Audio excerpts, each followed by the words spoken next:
साथियों नमस्कार, मैं अजय पांडे आज फिर से आप सबका स्वागत करता हूं आपके अपने YouTube channel A to Z stories में। दोस्तों आज मैं आपको एक छोटी सी कहानी सुना रहा हूं। अगर आपको अच्छी लगे तो कृपया मित्रों में जरूर शेयर करिएगा। आज की कहानी है दोस्तों, दुख का समाधान।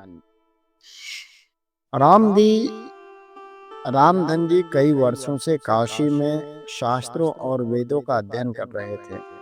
उन्हें सभी वेदों का ज्ञान हो गया था। रामधन जी को लगा कि अब वह अपने गांव के सबसे ज्ञानी व्यक्ति कहलाएंगे। उनके अंदर घमंड आ गया। अगले दिन रामधन जी अपने गांव जाने लगे।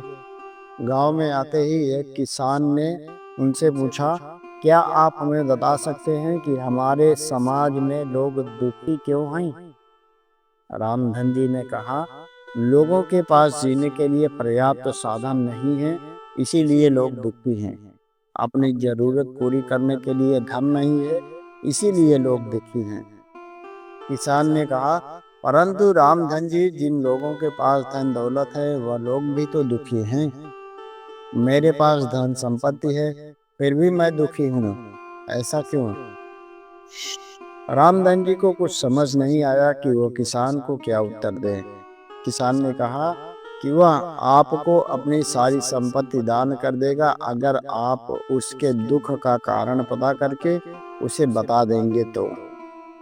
रामधन जी ने उसकी संपत्ति के लालच में कहा, ठीक है, मैं कुछ दिनों में आपके दुख का कारण ढूंढ कर ले आऊंगा।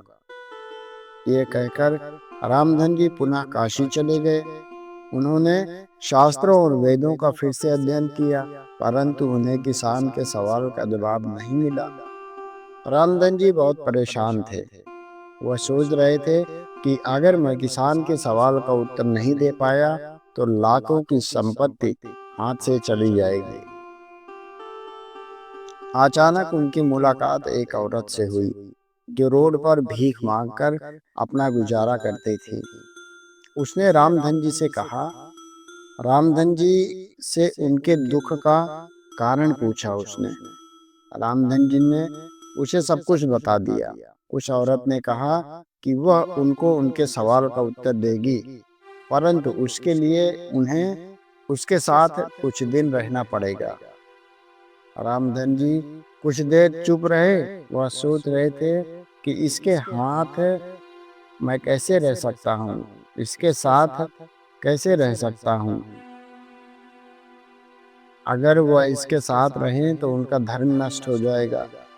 रामधन जी ने फिर सोचा, कुछ दिनों की ही तो बात है, उन्हें किसान के सवाल का उत्तर जब मिल जाएगा वह चले जाएंगे और किसान की संपत्ति के मालिक बन जाएंगे।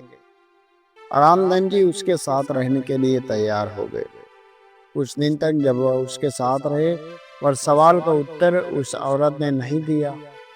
रामधन जी ने उससे कहा, मेरे सवाल का उत्तर कब मिलेगा? औरत बोली, आपको मेरे हाथ का खाना खाना होगा। रामधन जी मान गए। जो किसी के हाथ का पानी भी नहीं पीते थे वह उस गंदी औरत के हाथ का बना खाना खाने रह गए। उनके सवाल का उत्तर अब भी नहीं मिला। अब औरत ने बोला, उन्हें भी उनके साथ सड़क पर खड़े होकर भीख मांगनी पड़ेगी। रामधन जी को किसान के सवाल का उत्तर पता करना था, इसीलिए वह उसके साथ भीख मांगने के लिए तैयार हो गए। उसके साथ भीख मांगने पर भी उन्हें अभी तक उनके सवाल का उत्तर नहीं मिला। एक दिन औरत ने रामधन जी से कहा कि उन्हें आज उसका झूठा भोजन खाना पड़ेगा।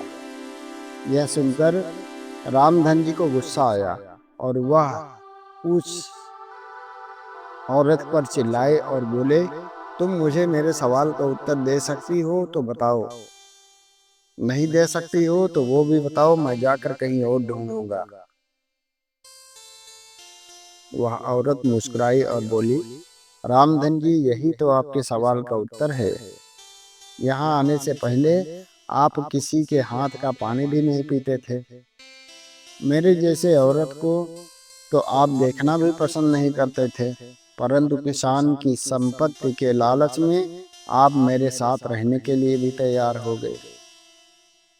रामधन जी, इंसान का लालच और उसकी बढ़ती इच्छाएं ही उसके दुख का कारण है, जो उसे सब कुछ करने पर मजबूर कर देती हैं। जो उसने कभी करने के लिए सोचा भी नहीं होता है, वो भी इंसान के लालच और उसकी इच्छाएं उससे करवा देती हैं। हमें इतनी भी लालच नहीं करना चाहिए कि हम हमारा आत्मसम्मान खो बैठे। धन सुख संपत्ति आनी जानी है, पर आपका सम्मान आपके जाने के बाद भी तटस्थ रहेगा। धन की लालच ना करें। वैसे तो हमारे जीवन में हमारे पास अनेकों कारण दुख के होते हैं। हम ये नहीं मिल पाया, हमें वो नहीं मिल पाया, हमारे बच्चों को ये नहीं मिल पाया, हमें बड़ा घर का सुख नहीं मिल पाया, हमें गाड़ी घोड़ा नहीं मिल पाई। हमारी लालच हमेशा बढ़ती ही जाती है। हमें जो मिलता है हम उससे अधिक खुशी की तलाश करते रहते हैं। हमारी लालच वैसे ही है, यदि एक दांत टूट जाए तो हमारी जुबान उसी खाली दांत की तरफ ही जाएगा। हम जो हमारे अंदर जो 31 दांत बचे हैं उसका आनंद नहीं उठाते हम लोग। जिंदगी में लालच हमें अंधकार की ओर ले जाती है, यही हमारे घमंड का कारण भी बनता है। लालच हमें ऊंचाई से गिरा भी देती है। किसी वस्तु को पाने की मेहनत करना सफलता हो सकती है, पर किसी वस्तु की लालच कर उसको गलत तरीके से पाना हमें अपने आप को भटका सकता है। ज़्यादा लालच हमारे दुख का कारण भी बनता है। हम कल के लिए और अधिक धन इकट्ठा करने के लालच में आज की जिंदगी को भी हम भूलते जा रहे हैं। दोस्तों, हम सबके जीवन में भी यही हो रहा है। हम अपने भविष्य को अच्छा बनाने के लिए अपना वर्तमान भी अच्छे से नहीं जी पा रहे हैं। हमें चाहिए कि अपने भविष्य को अच्छा बनाने के लिए वर्तमान को पूरा आनंददायक रूप से जीते हुए, मेहनत करते हुए आगे अच्छे भविष्य को बनाने की कामना करें और उसी पर काम करें। मिलेंगे दोस्तों एक नई कहानी में एक नई रोचक जानकारी के साथ। तब तक के लिए दोस्तों नमस्कार, प्रणाम, जय हिंद।